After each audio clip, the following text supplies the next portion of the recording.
Hey you guys, today I'm gonna be talking about how I draw anatomy. As a disclaimer, I'd like to say that this is overly simplified because what I know about human anatomy is down to its absolute basics, so this isn't fully accurate. If you really want to go more in depth with this topic and fully understand all the works on the human body and the best way to draw it, I highly recommend watching videos by Proko. I'm gonna link his channel on the description on this one. But if you're looking for maybe a different perspective on the topic, this is how I go about it in my head, and I hope it will help you guys too.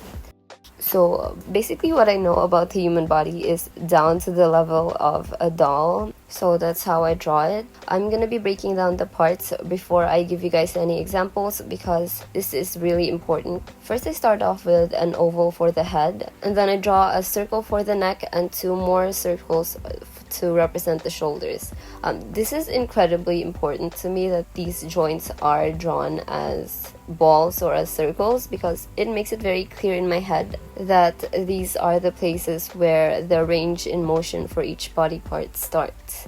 And then I draw this kind of like a cereal box shape for the chest and the upper torso. And then I draw this an upside down pentagon to represent the pelvis. But really how I think about it in my head is that I'm drawing underwear, and there's no easier way for me to explain how I draw the pelvis. And then I just draw a little tube to represent the spine so I can connect it to the pelvis. The thighs and the calves are really just these tubes again. The calves maybe taper down more than the thighs. And again, these are connected by circles or balls to represent the joints, even down to the ankles where they are connected to the feet. So the arms are just basically a repeat of the legs. They're tubes that are connected by the joints, which I draw as circles again, or as these spheres. The hands I draw as trapezoids usually, but I'll go more into detail about the hands later.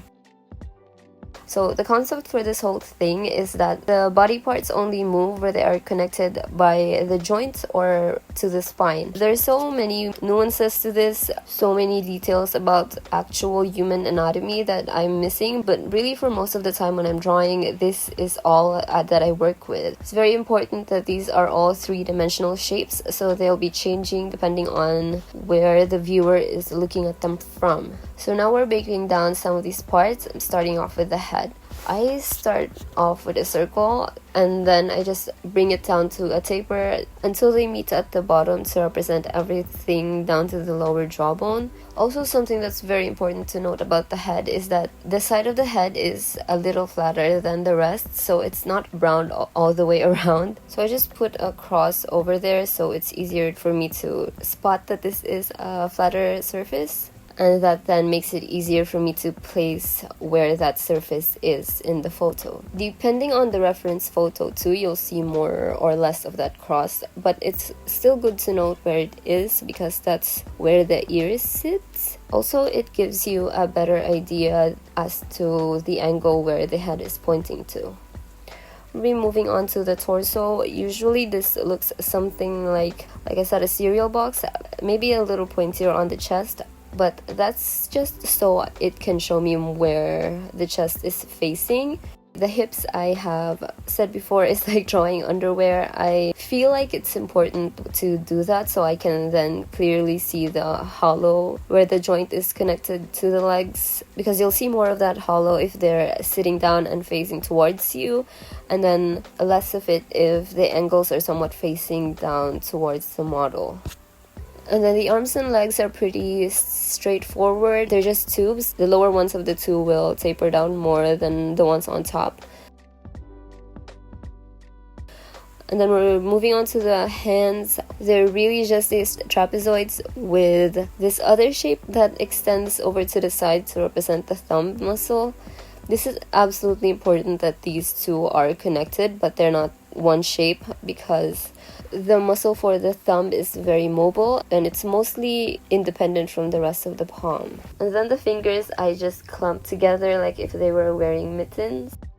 At the top of the palm you can draw 4 circles in if you want to know where to start placing the fingers, and if you're someone who has trouble with having space for all of them, I can't really go into more details about the hands because it's a very complex body part, and it's gonna take up most of the video if I do that. But essentially, this is it. This is what I do for the hands. That's all I need for my drawings.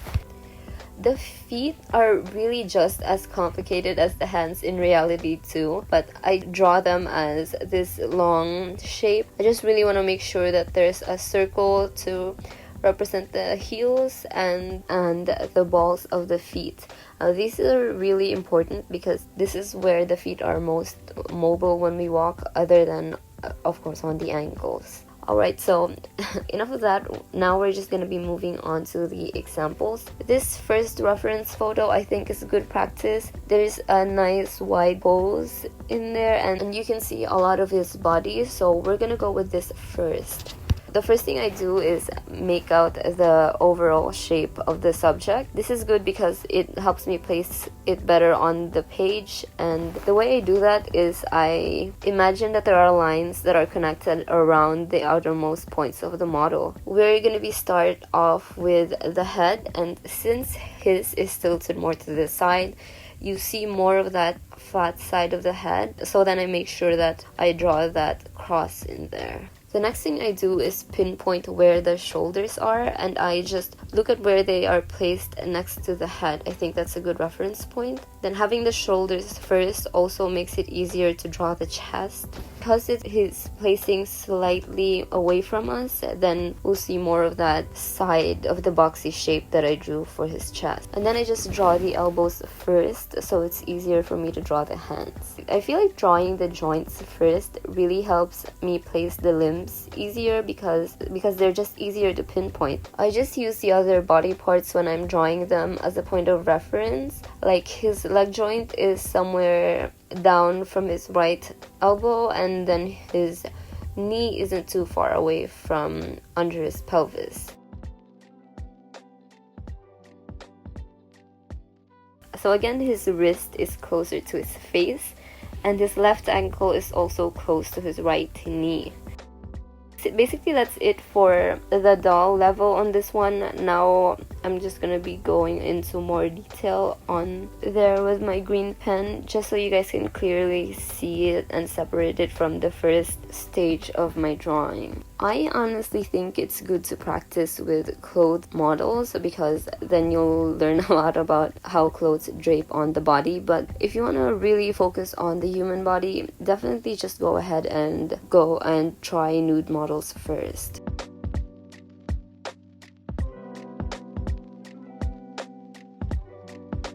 Now I'm just gonna go in there, finish this whole thing off with my highlighters and my gel pen, just so you guys can see how I actually finish my sketches like this one.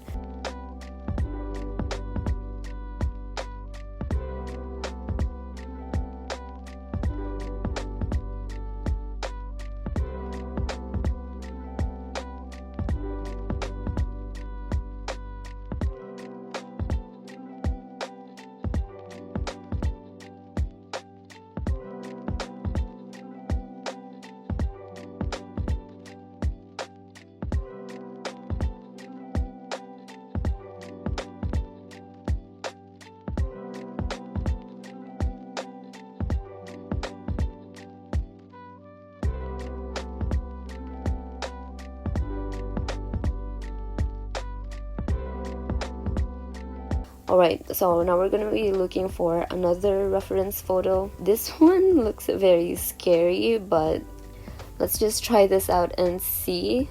It looks like it could be a challenge, but we'll see if it works with the same process applied.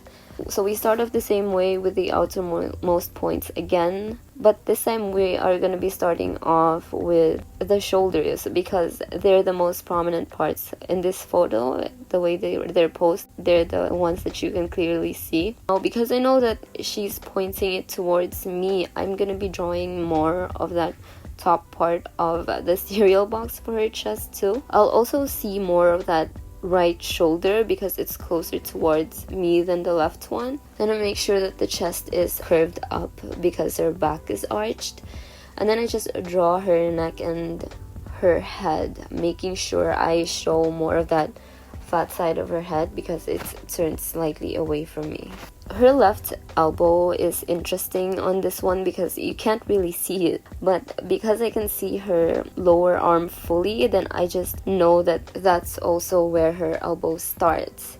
And then because the upper arm is mostly pointed straight towards the viewer, so that just means we don't see most of it at all. The pelvis is also going to be an interesting shape for this one because you don't see any of the leg holes at all where her joints are connected to her pelvis because it's pointed all the way away from us. But I do know that the left one is closer to her hand, so that's also a good guide. The same goes for the right knee. I use the left one as a guide. I imagine that there is a line going from one to the other, and I try to picture the negative space between them to figure out where to place the knee on my drawing.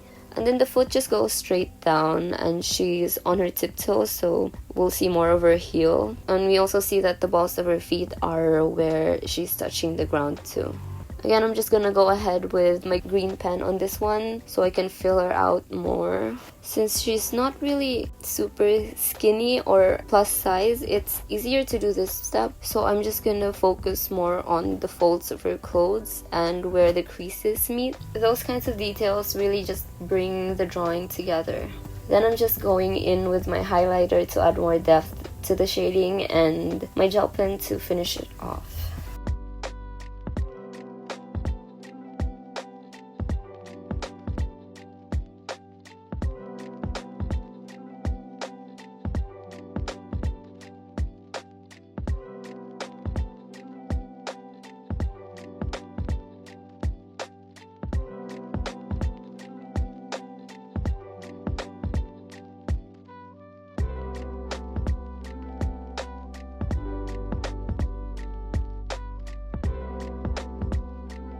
I was gonna finish this video right here, but I realized that I don't have any examples for plus size models, so I added this one in there. This is more complicated because weight will distribute differently for every person, so you really just gotta study your reference photo really well if you're drawing different body types. Generally the curves are softer, so you want to make sure your lines aren't stiff, and there are folds too. You just really need to know where they are placed on the body because again, yeah, these things are different for everyone.